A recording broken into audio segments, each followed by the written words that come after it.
ঝাঁপি যখন ব্যাঙ বানানোর লাইসেন্স পেয়ে গিয়ে তার ব্যাঙের উদ্বোধনের কাজ শুরু করে, সেদিনই ইনকা প্ল্যান করে ঝাঁপিকে শুট করতে তার লোক পাঠায়। হ্যাঁ বন্ধুরা, এমনটাই দেখা যাবে। বিস্তারিত জানতে ভিডিওটিকে লাইক দিয়ে চ্যানেলটি সাবস্ক্রাইব করে সম্পূর্ণ দেখতে থাকুন। গল্পের শুরুতেই দেখা যাবে ঝাঁপি যখন তার বোনকে বলে যে তুই আমাকে সব কথা বল, সেদিন আমাদের বাড়িতে কে এসেছিল, তখনই দেখা যায় যে উম, ঝাঁপির বোন সব সত্য কথা বললে তখনই ঝাঁপি বলে ওই কাজের যে ঠাম্মিটা এসেছিল সেই ঠাম্মি এই কাজটা করেছে, আমাদেরকে ওই ঠাম্মিকে খুঁজে বের করতে হবে। তখনই দেখা যায় যে ঝাঁপি ওর বোনকে জিজ্ঞাসা করে কোথায় থাকে বা কি করে, এসব কিছু জানিস? তখনই এসব কথা আড়াল থেকে ইনকা শুনে বলে এই যে ভুল হয়ে গেল, এবার যদি ঝাঁপি সবটা বের করে ফেলে তখন কি হবে।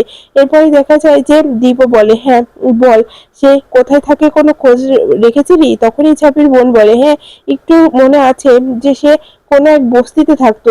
তখনই দেখা যায় যে ঝাঁপি বলে সে বস্তি থেকেই খোঁজ করতে হবে। তখন ইনকা মনে মনে বলে তুমি হাজার বস্তিতে খোঁজ করতে যাও না কেন, কোনো খোঁজ পাবে না, এবার কোনো ক্লু পাবে না যে সেটা প্রমাণ করে দেখাতে পারো যে এই অন্যায়টা তুমি করনি। তোমাকে এবার শাস্তি থেকে কেউ বের করতে পারবে না, তোমাকে এবার থানায় যেতেই হবে, তোমাকে তোমাকে আমি ছাড়বো না। এরপরেই দেখা যায় যে ছাপির মাকে বলে মা, তোমার কাছে কোনো প্রমাণ আছে? তখনই ছাপির মা বলে না রে, আমিও তো কিছু জানি না, আমিও তো কিছু বলতে পারি না। এরপরে দেখা যায় ঝাঁপিদের বাড়িতে যে কাজ করতো সেই মহিলাকে ডেকে এনে জিজ্ঞাসা করলে বলে না না, আমরাও কিছু জানতাম না, আর তোমরা যে নাম বলছো এই নামের কাউকেই তো চিনি না, তোমরা একটু যাচাই বাছাই করে জানবে না। এরপরে কল্পনা এসে ঝাঁপিকে বলে ঝাঁপি, আমাদের বাড়িতে যে কাজ করে তাকেও জিজ্ঞাসা করলাম, সেও বলতে পারে না। এরপরে সেই নামে বস্তিতে যেয়ে খোঁজ করতে গেলে একজনের সঙ্গে দেখা হয়, আর সে তাকে দেখে ঝাঁপির বোন বলে না দি, এই এই মহিলাটা নয়, উনি তো ঠাম্মির মতো। তখনই দেখা যায় ঝাঁপি ওনাদের কাছ থেকে ক্ষমা চেয়ে চলে আসে আর বলে তাহলে কি কোনো প্রমাণই খুঁজে পাবো না? এই এই তরিটাকে আমি ডুবিয়ে ফেলবো? আমি কিছুই বুঝতে পারছি না, এখন আমি কি করে প্রমাণ করব যে এই সব কিছু আমি আর বাবা করিনি? বাবাকে নির্দোষ প্রমাণিত করতে আমাকে কে সাহায্য করবে? কিছুই বুঝতে পারছি না, তুই কিছু আর বলতে পারবি? তখনই দেখা যায় যে ঝাঁপির বোন বলে ওঠে যে হ্যাঁ, আমি ওই ঠাম্মিকে বলতে শুনেছিলাম যে সে শুক্রবারের দিন সকালে রেশম তুলতে রেশমের দোকানে যাবে। তখনই ঝাঁপি বলে হ্যাঁ, তাহলে আমাদের রেশমের দোকানে যেতে হবে, কারণ আজকেই তো শুক্রবার। তখনই মণি বলে ওঠে তাহলে চল দি, আমরা তাড়াতাড়ি যাই। তখনই দীপ বলে তাহলে কি কোনো লাভ হবে ঝাঁপি, ওখানে কি গেলে কোনো প্রমাণ কি পাবি? তখনই দেখা যায় যে ঝাঁপি বলে প্রমাণ তো পেতেই হবে। তখনই দেখা যায় মণি বলে ওঠে হ্যাঁ, আমি সেদিন সেই ঠাম্মিকে কথা বলতে শুনেছিলাম। তখনই দেখা যায় ঝাঁপি বলে তাহলে আমাদেরকে এখনই সেই রেশমের দোকানে যেতে হবে, ওখানে গেলে কিছু না কিছু আমি জানি পেয়ে যাব। এরপরে অন্যদিকে দেখা যায় যে থানায় এসে সেই লোকগুলো হুলস্থুলুস বাঁধিয়ে দেয় আর অফিসারকে বলে আপনারা এখনো ঝাঁপি সরকারকে অ্যারেস্ট করতে পারেননি, তাই আমরা আর চুপ করে থাকবো না, এই থানা ভাঙচুর করব, আমাদেরকে টাকা ফিরিয়ে দিতে হবে, আমাদের টাকা আত্মসাৎ করে এখন ওই ঝাঁপি ওই চোরের মেয়ে ঘুরে বেড়াচ্ছে সবার সামনে দিয়ে, কেউ কিচ্ছু করছে না, আপনারাও তাকে অ্যারেস্ট করতে পারছেন না। এরপরে অফিসার তখনই ফোন করে শ্রাবন্তী ম্যাডামকে আর বলে যে ম্যাডাম, সর্বনাশ হয়ে গেছে, এখানে সেই লোকগুলো এসে খুব হুলস্থুলুস করছে, এখানে বলছে যে ঝাঁপিকে আজকে অ্যারেস্ট করতে হবে, না হলে থানায় ভাঙচুর করবে। তখনই শ্রাবন্তী ম্যাডাম বলে ওঠে আপনি একটু ওদিকটা সামাল দেন, এবার আমি আর আর কিছু করার নেই, এবার ঝাঁপিকে অ্যারেস্ট করতে হবে, ঝাঁপিকে আমাদের সঙ্গে নিয়ে আসতেই হবে, না হলে ঝাঁপির বিপদ হবে, ওরা ঝাঁপিকে শেষ করে ফেলবে, ঝাঁপিকে বাঁচাতে আমাকে ঝাঁপিকে অ্যারেস্ট করে থানায় আনতেই হবে। তখনই অফিসার বলে হ্যাঁ ম্যাডাম, তাহলে সেটাই করুন। তখনই শ্রাবন্তী ম্যাডাম বলে আপনি ওদিকে একটু সামাল দেন, ওদিকটা একটু খেয়াল রাখুন, আমি এখনই আসছি। এরপরেই দেখা যায় যে অফিসার বলে ওঠে আপনারা মাথা গরম করবেন না, আমরা আপনাদেরকে কথা দিচ্ছি ঝাঁপি সরকারকে অ্যারেস্ট করা হবে, ঝাঁপি সরকারকে খুব তাড়াতাড়ি অ্যারেস্ট করবো আমরা, আপনারা ঠান্ডা হন। তখনই লোকগুলো বলে আমরা চুপ করব না, কিছুতেই চুপ করব না, আমরা আমাদের জানা হয়ে গেছে আপনারা ঝাঁপি সরকারকে কিচ্ছু বলতে পারবেন না, এবার তাই আমরাই ঝাঁপি সরকারকে শাস্তি দেব, নিজে হাতে শাস্তি দেব। এরপরেই দেখা যায় সবাই বাইরে চলে আসতে থাকে। তখনই অন্যদিকে দেখা যায় ঝাঁপি আর দীপ সেই রেশমের দোকানের সামনে এসে বলে এখানে তো কাউকেই দেখতে পাচ্ছি না, সেই ঠাম্মির মতো কাউকেই তো দেখতে পাচ্ছি না। তখনই দেখা যায় ঝোমা ঝাঁপিকে দেখেই মুখটা ঢেকে নেয় আর বলে এই ঝাঁপিটা এখানে কি করছে? ও আবার কিছু বুঝতে পেরে গেল না তো যে এই সবকিছুর পিছনে আমি আছি? ও যদি আমাকে ধরতে পারে তাহলে আমাকে মেরে কিছুই থবে না, আমাকে লুকিয়ে থাকতে হবে। এরপরে দেখা যায় লোকগুলো থানা থেকে বাইরে এসে ঝাঁপিকে খোঁজাখুঁজি করতে থাকে। তখনই দীপ লোকগুলোকে দেখে বলে, ঝাঁপি ওই যে ওরা আছে, এবার এবার শেষ, তুই গেলি। তখনই ঝাঁপি বলে, এবার আমি কিছুই করতে পারবো না, সবকিছু মুখ বুজে বন্ধ করে সব সয়ে যাব? আমি তো জানি এইসব কিছু আমি করিনি, এমনকি বাবাও এইসব কিছু করেনি। তাহলে আমরা কেন অপরাধী হব? কি করব? আমি কোনো প্রমাণ খুঁজে পেলাম না, আমি কোনো প্রমাণ করতে পারলাম না, বাবা আমাকে ক্ষমা করে দিও। আমি চাইলেও আর কিছুই করতে পারবো না। আমি নিজেকে নির্দোষ প্রমাণ করতে পারলাম না, আমার স্বপ্ন পূরণ করতে পারলাম না, এবার আর কিছু করার নেই আমার কাছে। আমার স্বপ্নটা এভাবে ভেঙে যাবে আমি এটা কিছুতেই ভাবিনি। আমার স্বপ্নটা এভাবে শেষ হয়ে যাবে। এরপরে দেখা যায় সে লোকগুলো বলে, ওই যে চোরের মেয়ে, ওই যে বসে আছে, চ আমরা গিয়ে খুব মার মারবো আজকে।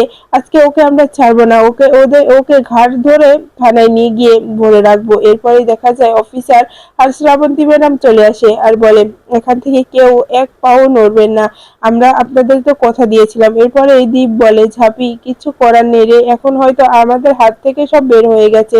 তখনই ঝাঁপি বলে, আমিও সেটাই ভাবছি, আমি কিছুই করতে পারলাম না, এত কিছু করেও আমি আমার বাবার সব সম্মান তাকে ফিরিয়ে দিতে পারলাম না। তখনই দেখা যায় যে ঝমা বলে, যা যা হচ্ছে ভালো হচ্ছে। ঝমা তখন ইনকাকে ফোন করে সব ব্যাপারটা বলে যে, ম্যাডাম আমার সামনেই সবকিছু হচ্ছে, কিচ্ছু কিচ্ছু করতে পারলো না।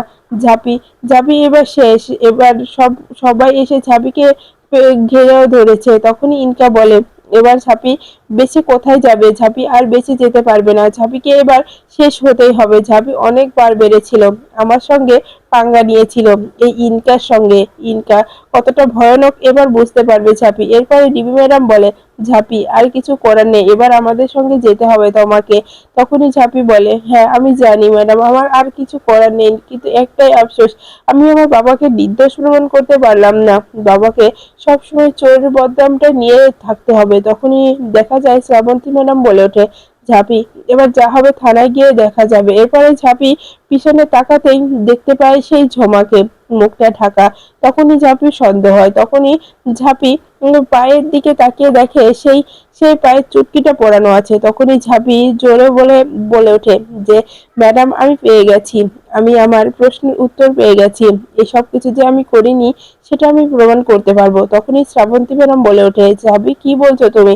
তখনই ঝাঁপি ঝোমার কাছে গিয়ে তার ওড়নাটা সরিয়ে বলে, আমাকে দেখে মুখটা ঢেকে রেখেছিস কেন? তখনই ঝোমা বলে, ঝাঁপি তুই কি করছিস? তুই এভাবে আমার সঙ্গে অসভ্যতামি করিস না, কারণ আমি এখানে রোদ রোদের জন্য আমি মাথায় এরকম ওড়নাটা দিয়ে ঢেকে রেখেছি। তখনই ঝাঁপি বলে, মিথ্যে কথা বলছিস আমাকে নিয়ে, আমার সামনে আর মিথ্যে কথা বলিস না ঝোমা, সেটা আর পার পাবি না। এরপরে ঝোমার চুলের মুঠিটা ধরে ঝাঁপি মারতে থাকে আর বলতে থাকে, সত্য কথাটা বলবি না মার খাবি?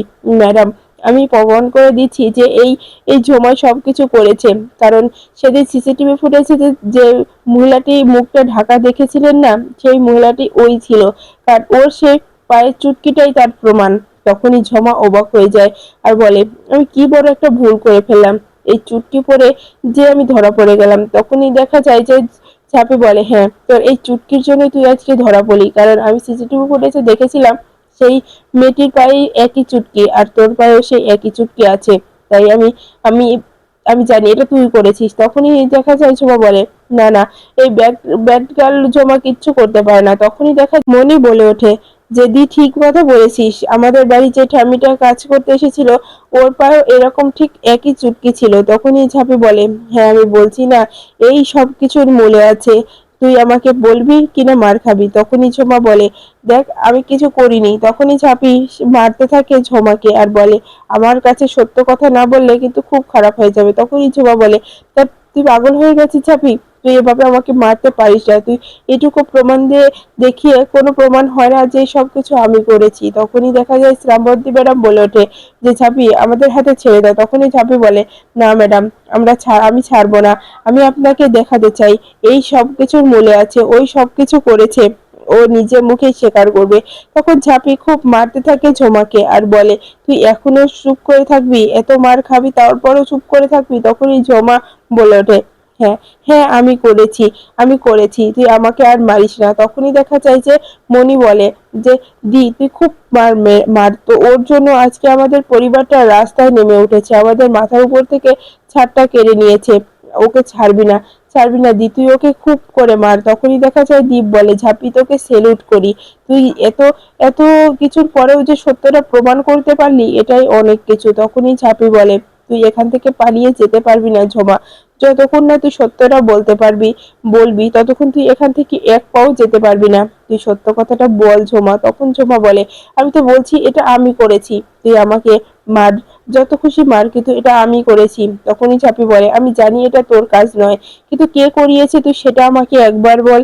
দেখ তুই কিন্তু ফেঁসে যাবি, তুই কি ভেবেছিস যে তুই তাদের নাম বলবি না বলে তুই বেঁচে যাবি? না, তোর তোর দিক থেকে তারাই মুখ ঘুরিয়ে নেবে, দেখিস আমার কথাটা মিলিয়ে নিস। তখনই দেখা যায় ঝমা বলে বলছি তো আমি করেছি। তখনই দেখা যায় ঝাঁপি বলে এখন বুঝতে পারছেন আপনারা যে এই কাজটা আমি করিনি, এই কাজটা কে করেছে?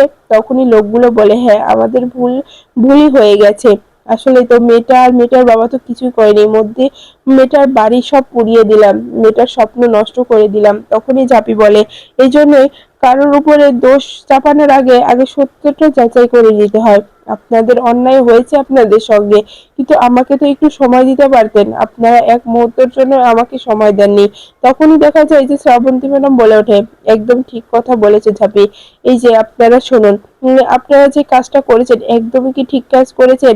মেয়েটার বাবার সঙ্গে যে কাজটা করেছেন, মেয়েটাকে তো মেরেই ফেলতে চেয়েছিলেন। তখনই দেখা যায় ঝাঁপি ঝোমাকে বলে ঝোমা আমি জানি এইসব কাজ তুই করিসনি, আমি আবারও তোকে জিজ্ঞাসা করছি এর পেছনে কে আছে, নামটা বল। তখনই দীপ বলে এর পিছনে আবার ইনকা নেই তো? ইনকা যদি আবার এর পিছনে থাকে তাহলে আমি ইনকাকে আর বাঁচাতে পারবো না, ইনকা কি ভালো কখনোই হবে না। কিন্তু ঝাঁপির কথা তো মনে হচ্ছে যে এর পিছনে ইনকা আছে, আমি তো আমি তো কিছু করতেও পারছি না। ঝোমা যতক্ষণ না বলছে সত্যটা, তখনই ঝোমা বলে ঝাঁপি আমি তো বলছি এসব আমি করেছি, দেখ আমাকে যা খুশি তাই কর, আমি বলবো এটা আমি করেছি, তোর বিশ্বাস হয় না এটা আমি করেছি? বলছি আমি করেছি। তখনই ঝোমা বলে ঝাঁপি এক কথা বলতে ভালো লাগছে না, আমি বারবার বলছি যে এই কাজটা আমি করেছি, দেখ আমি কখনোই আমি এটা মিথ্যে বলছি না। তখনই ঝাঁপি বলে তুই এটা স্বীকার করছিস, তুই পরে বুঝবি, আমার কিছু করার নেই। এরপরই দেখা যায় যে ঝাঁপিকে মুক্ত করে দিলে ঝাঁপি আরো পায় তার ব্যাংক বানানোর স্বপ্ন, তার ব্যাংক বানানোর লাইসেন্স পেয়ে গিয়ে তখন ঝাঁপি তার বাবার কাছ থেকে আশীর্বাদ নেয় আর বলে বাবা আমাকে আশীর্বাদ করো, আমি যেন আমার স্বপ্নটাকে ঠিক মতো করে গড়ে উঠাতে পারি। তখনই ঝাঁপির বাবা বলে ওঠে হ্যাঁ ঝাঁপি মা তুই পারবি তোর স্বপ্ন পূরণ করতে। এরপরে এই ঝাঁপি তার নতুন ব্যাংক বানানোর স্বপ্ন শুরু করে দেয়, তার ব্যাংকের সব কাজ শুরু হয়ে যায়। এরপরে প্রথম ব্যাংকে যে অ্যাকাউন্ট খুলতে আসে সে হলো দীপ, দেখে ঝাঁপি খুব খুশি হয়েছে আর বলে আমার প্রথম ব্যাংকে অ্যাকাউন্ট খুলতে এসেছে দীপ, দেখে খুব ভালো লাগছে। অন্যদিকে এসব কিছু দেখে ইনকা বসে থাকে না, ইনকা বলে যে ঝাঁপিকে শেষ করতেই হবে। এরপরেই দেখা যায় যে সে ডাকাত সাজিয়ে কিছু গুন্ডাদেরকে টাকা দেয় আর বলে যে ওই ব্যাংক থেকে সব টাকা লুটে নিয়ে আসতে হবে, আর ওই যে বাধা দেবে তাকেই মেরে ফেলতে হবে, শুধু দীপ বাদে। এরপরেই দেখা যায় যে গুন্ডাগুলো সেই ব্যাংকে এসে ডাকাত সেজে সবার সঙ্গে মাস্তানি করে আর ঝাঁপির দিকে বন্দুক তাক করে বলে যে এবার কিন্তু শুট করে দেব, যা যা আছে সবকিছু দিয়ে দিতে বলুন, না হলে কিন্তু সব শেষ হয়ে যাবে। এদিকে ঝাঁপি খুব ভয় পেয়ে থাকে।